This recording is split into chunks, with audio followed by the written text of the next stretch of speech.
Estudo Bíblico. Série Ouvindo a Voz de Deus. Apresenta estudo número 18. A verdade sobre o dom de profecia. Antes da entrada do pecado, Deus se comunicava face a face com seus filhos. Após a queda do homem, Deus passou a usar outros meios de comunicar-se. Em toda a Bíblia, encontramos Deus dotando homens e mulheres com o dom de profecia para falar em seu nome, guiando, conduzindo e admoestando seu povo. A palavra de Deus afirma que onde não há profecia, o povo se corrompe. Hoje vamos estudar sobre a manifestação e a importância do dom de profecia na vida do povo de Deus nos últimos dias. Mateus relata as palavras de Jesus, afirmando que nos últimos dias teremos um falso dom de profecia, porque surgirão falsos cristos e falsos profetas, operando grandes sinais e prodígios para enganar, se possível, os próprios eleitos. Como sabemos se um profeta é falso ou verdadeiro? O apóstolo João afirma: Amados, não deis crédito a qualquer espírito, antes provai os espíritos se procedem de Deus, porque muitos falsos profetas têm saído pelo mundo afora. Vejamos agora 5 marcas que a Bíblia apresenta para provar se um profeta é verdadeiro. A primeira marca é apresentada na primeira carta de João, no capítulo 4, verso 2. Nisto reconheceis o Espírito de Deus. Todo espírito que confessa que Jesus Cristo veio em carne é de Deus. A primeira marca é aceitar a encarnação de Cristo e sua divindade. Mateus identifica a segunda marca. Acautelai-vos dos falsos profetas, que se vos apresentam disfarçados de ovelhas, mas por dentro são lobos roubadores. Pelos seus frutos os conhecereis. A segunda marca são os frutos apresentados na vida de alguém e os resultados de sua obra. O profeta Jeremias nos apresenta a terceira marca de um profeta verdadeiro. O profeta que profetizar paz, só ao cumprir-se a sua palavra, será conhecido como profeta, de fato, enviado do Senhor. A terceira marca é: deve haver cumprimento do que disse. A quarta marca é apresentada por Isaías, no capítulo 8, verso 20. À lei e ao testemunho. Se eles não falarem desta maneira, jamais verão a alva. Os ensinos de um profeta devem estar em conformidade com toda a Bíblia e com os 10 mandamentos. A quinta marca encontramos em Daniel 10, versos 8 a 10. Fiquei, pois, eu só, e contemplei esta grande visão, e não restou força em mim. O meu rosto mudou de cor e se desfigurou, e não retive força alguma. Contudo, ouvi a voz das suas palavras, e ouvindo-a caí sem sentidos, rosto em terra. Eis que certa mão me tocou, sacudiu-me e me pôs sobre os meus joelhos e as palmas das minhas mãos. Portanto, o profeta, quando está em visão, perde a força física, permanece em um estado de inconsciência, deixa de respirar, os olhos permanecem abertos e recebe uma força sobrenatural. É importante notar que somente a presença de fenômenos físicos não é prova suficiente de um verdadeiro dom de profecia, pois Satanás também opera sinais.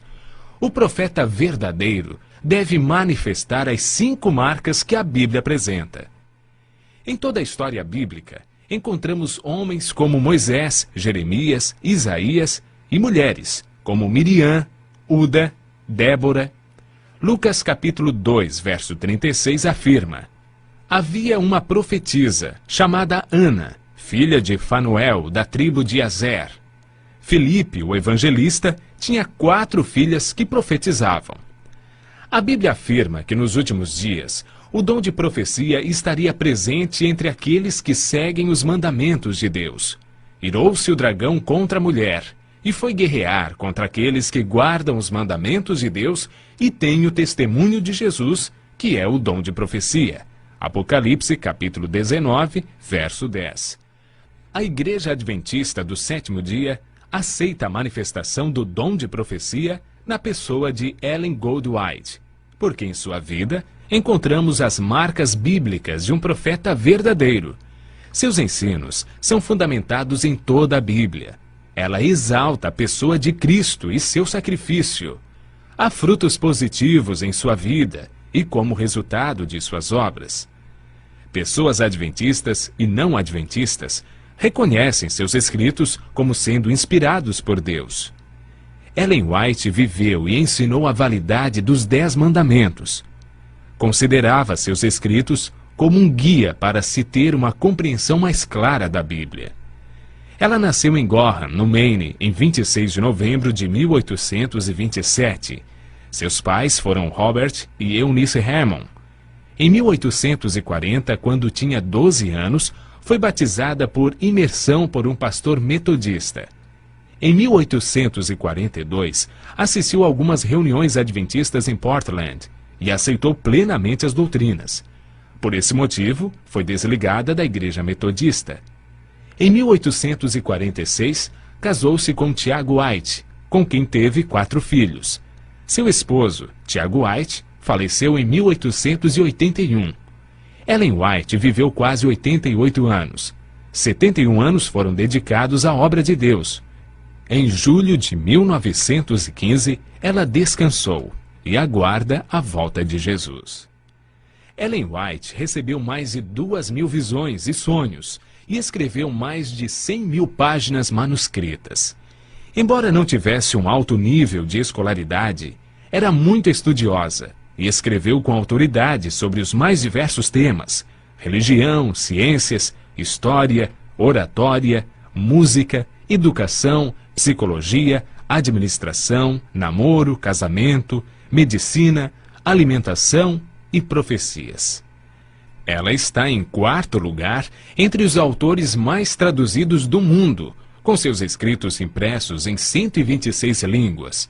Seus livros mais conhecidos são Vida de Jesus, Caminho a Cristo, O Desejado de Todas as Nações e O Grande Conflito. Seu único propósito sempre foi levar o leitor a um profundo amor por Cristo, dando-lhe uma melhor compreensão da Bíblia, ajudando-o a viver uma vida melhor e mais santa.